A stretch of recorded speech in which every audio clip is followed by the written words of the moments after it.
Welcome to an exploration of Internet of Things and identity for Internet of Things. Proposed acronym is IDIOT. We as an industry can do better, I think.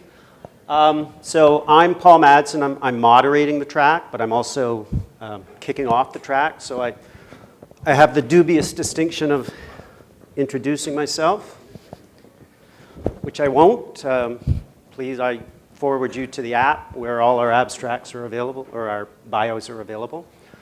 But I work in the CTO office at Ping, and we, like everybody else in the space, I think, is exploring IoT and trying to determine how what we do will be relevant. And hopefully it will be relevant because there's a lot of money out there. But I won't try to justify IoT, the market, the size of it. It's going to be big. And I will argue that identity will be central to it and to its success.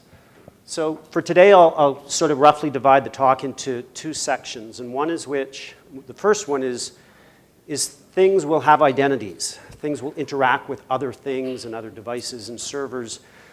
And necessarily, they'll need to be able to authenticate. So they'll have identities. We'll explore what that might look like, good ways and bad ways to manifest that. And secondly, somewhat separately, is there's an opportunity to use the things that soon will surround us to facilitate our interactions with applications and servers. Specifically, things can help authenticate us as they go about their business on our behalf. So what does it mean for a thing to have an identity? Well, similar to what it means for us to have an identity. They'll have attributes that serve to distinguish them from other attributes, and we can make decisions based on those attributes. They'll need to be able to prove who they are as they interact with the network and other actors on the network, other things or servers or applications. On the flip side, they'll need to be able to verify those things that are seeking to access them, some seeking permission to access some resource. Things will have a lifetime. Some shorter than others. Fridges, 10, 20 years. Fitbits, based on my experience, about 6 months.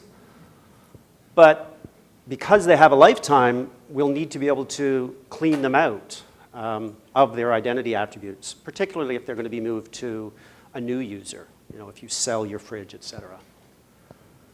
And based on my experience again, maybe not. Nothing? So one way I like to think about the different thing use cases or IoT use cases is to slice and dice it into two separate axes. And on the bottom is the data that thing is pushing around. Oftentimes, it's going to be about a user. It's my Fitbit data.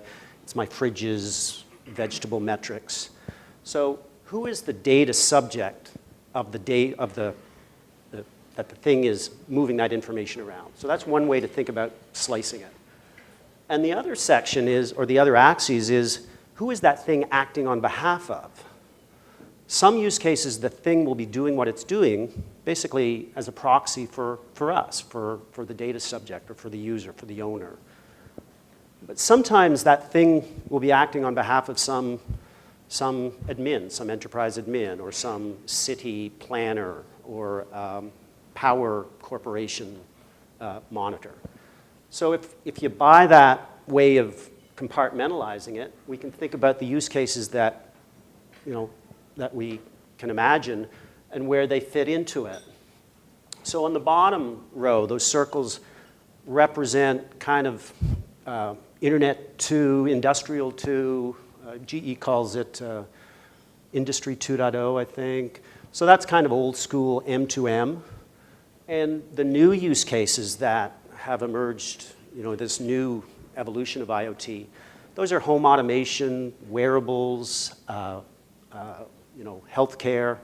That's where it's given users data that's being moved around by things, being sensed and acted on. And logically, that thing is acting on behalf of that same user. I'm going to focus today on that top class or top category of use cases because I think it teases out the most interesting identity implications, namely that there's going to be a binding of thing identity to a user identity. And hopefully it's that grouping or that combination of identities that acts on behalf of the user. Ultimately, that's what we want to accomplish. We want that combination to do useful things for the user. So how do we ensure that the things we bring into our lives, when they do what they do, will be operating on our behalf? How do we give ourselves the control over those operations? And I think you can think about 4 rough milestones in that thing's life. And the first one is when we first bring the thing into our home or put it on our bodies, how do we give that initial authorization, permissions, for that thing to do what it wants to do, but do so on our behalf? How do we bind its identity to ours? Once we do that, how do we maintain visibility into its ongoing operations? How do we ensure that it's acting like it said it was going to? How do we switch that thing from acting on our behalf to some other user? You know, that's not relevant for every device and everything, but some things will have to be able to sometimes act on my behalf, a withing scale, for instance, or sometimes act on behalf of my wife as we move in and out. And lastly, how do we eventually revoke that set of permissions and that connection between the thing's identity and ours? How do we turn off that connection? Well, if we don't do this right, and I think if this community doesn't involve ourselves in IoT, then that's going to be the default mechanism by which permissions are manifested in the IoT. It's going to be passwords, right? If I give the thing a password, then that's the mechanism by which I say, you're okay, do what you're going to do, and do it on my behalf. That's the default. So I think our challenge is to ensure that doesn't happen, because we've seen it doesn't really work on the web, right?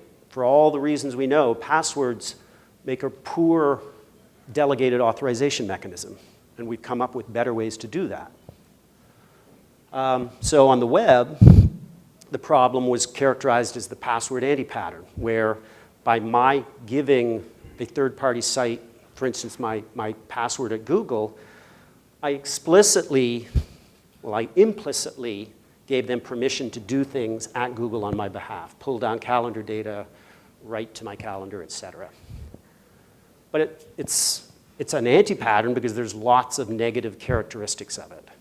You know, it teaches users to spread their passwords around, which we actively discourage them from doing elsewhere. But critically, I think for IoT use cases, that password anti-pattern gives you no granularity. You can't give your password to a thing and say, only use it to read, as opposed to write. You know, only use it to push sensor data. So there's no granularity of permissions if your authorization mechanism is that blunt. And lastly, it doesn't give you an easy mechanism to revoke those permissions, because if I give one thing my password and I become displeased with it, or I don't trust what the scales are telling me about my weight, I can't turn that off without impacting other devices that I would have given the same password to. So on the web, we've come up with a better way of doing that. Things like OAuth, now OpenID Connect, replace the model of giving a password directly to a client and instead facilitate the issuance of a token to that client. And it's the tokens that manifest and represent the permissions. And because they're not the fundamental passwords or credentials, they're far easier to manage, turn off, apply differentiated permissions to. So the challenge, I think, or the opportunity for this community is, can we take what we've learned from the web and delegated authorization of APIs, as in Google, Enterprise, et cetera, and apply it to the new IoT world. So here's a stylized Internet of Things architecture. Things on the left, devices, things, talking to some local gateway, some local router. Maybe that's the Wi-Fi router in the home. The router talks to a cloud. So community right now is trying to determine how necessary is that cloud interaction, but some architectures have it. And then there's interactions between clouds. And on the far right-hand side, there's the user through a native app or a browser, interacting with their own data, seeing their Fitbit steps, et cetera. So I think it's a given that those interactions on the right-hand side will be secured and authorized by things like OAuth, OpenID Connect. NAPS is a new profile of OpenID Connect coming out. So that's a given, because we've already defined those pieces. That's API data and authorization of APIs. So the opportunity, and I think the question is, can we do something similar for the left-hand side? And can we use the technologies we've developed for HTTP-based RESTful APIs and apply them to that new world of constrained devices and a different set of protocols? So encouragingly, for me at least, that work has started to happen. So for instance, Paul Fremantle is exploring how to bind OAuth tokens to MQTT. So there's a number of IoT-optimized protocols presented as an alternative to HTTP, and MQTT is one of them. So MQTT's own security and identity mechanisms are pretty rudimentary. So you can see that to bind OAuth to MQTT, the only place Paul had to stick the access token is in a parameter named username.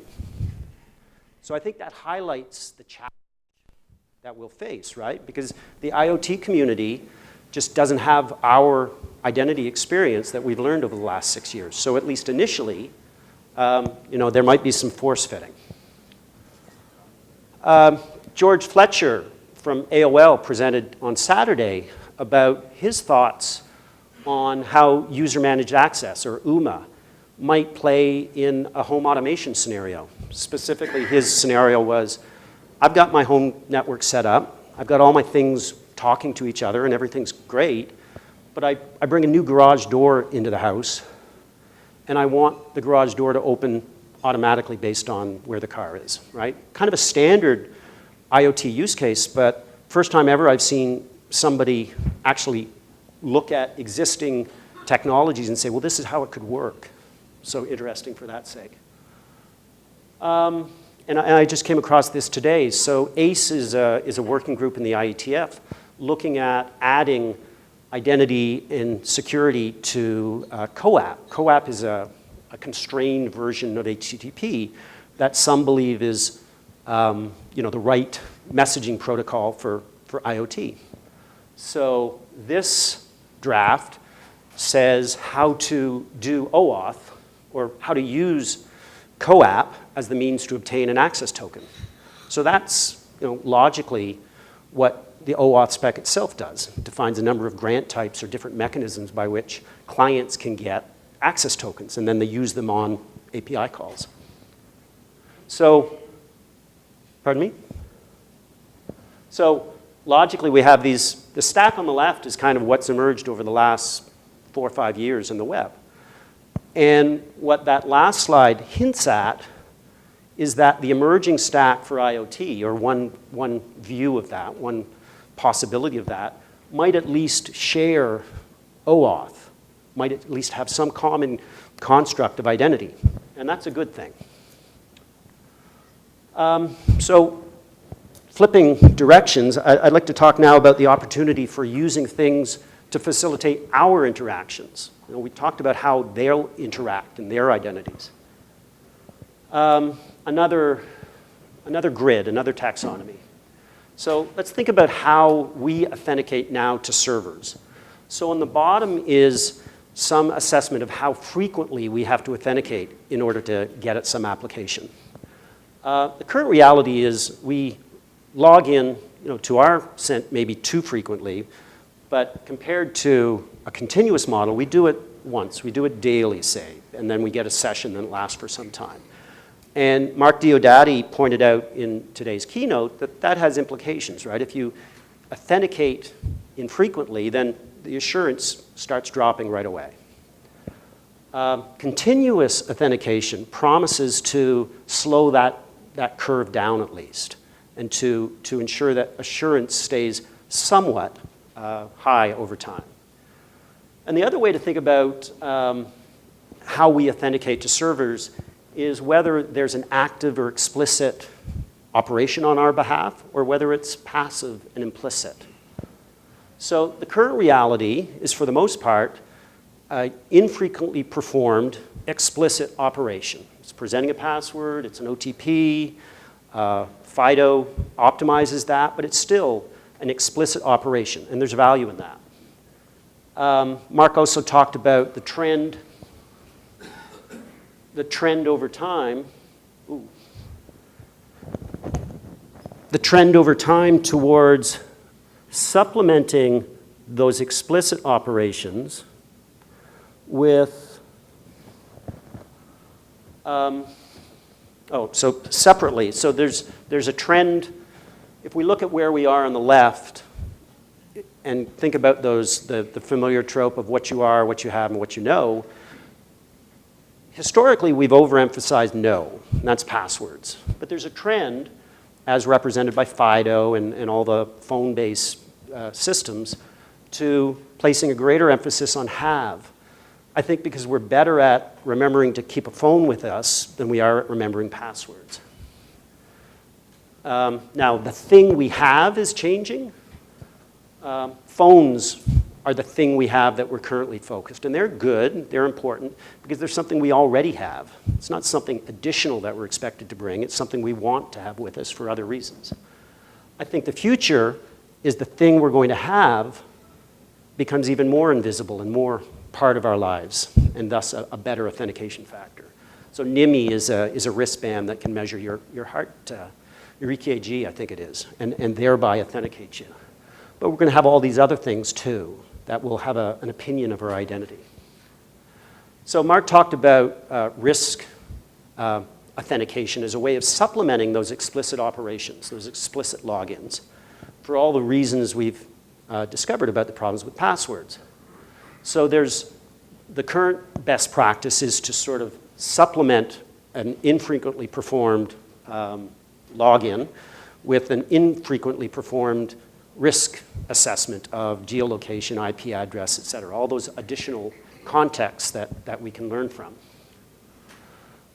So I think there's another trend over time that we'll see a shifting in priorities between the explicit being supplemented by these implicit passive to a flip in the dominance, where we might only go to an explicit authentication factor when the implicit and passive factors aren't sufficient. So that points to a future where the authentication is both implicit and continuous, right? Where all the things we have around us can sort of constantly monitor us, acknowledging the privacy implications of that will need to be managed, but where we do less, we need do less, and we rely on our things and devices and smart algorithms to facilitate where we want to be. But that implies sensors, local sensors that are able to measure all these patterns and all these biometrics or otherwise. So once again, that points to the importance of the things that we'll surround ourselves with, because those things, not only will they be performing their primary function, but they'll also be helping to identify us to the network. So that's my take on identity and IoT. Okay. 5 minutes left, so questions, anybody? Can I take you back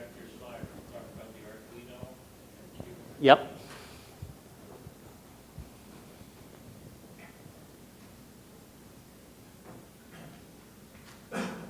Yes.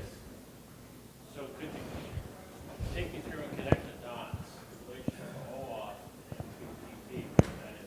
So MQTT stands for Message Queuing Telemetry Transport, and it's presented as an important IoT protocol because of optimizations and efficiencies compared to HTTP.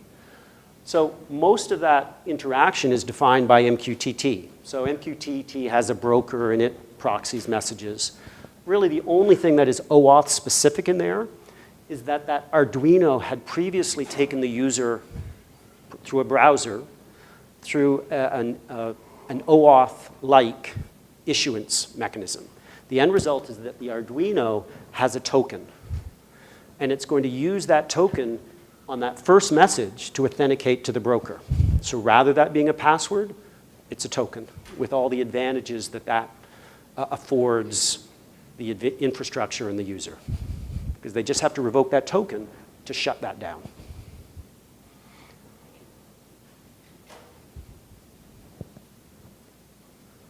No other questions? Thank you very much, and we'll move to Kevin Lee from Everything.